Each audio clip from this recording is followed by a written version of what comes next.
Of course, I'm very thankful that I have my family supporting me, my friends, friends in the business, friends sa showbiz, na tuloy-tuloy ang pagsuporta sa akin.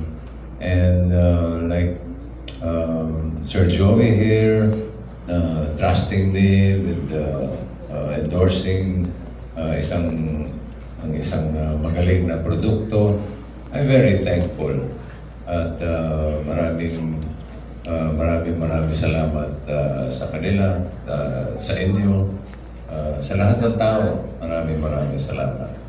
Naapektuhan pa ba kayo, bossing, pag may gustong manira or mga ganon? Magbibigay ng mga ilang negatibong imahe para sa inyo. Naapektuhan pa ba kayo sa ganon?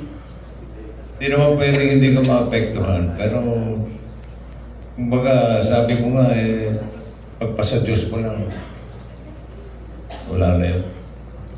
Yes, bossing. And last na po, during the Kingdom, may nagsabi sa akin na may chance daw na baka ito na yung last movie ni Bossing. Dahil, kumbaga, parang nagawa nyo na lahat. So, hindi pala totoo yun, Bossing. Kumbaga, fight pa rin.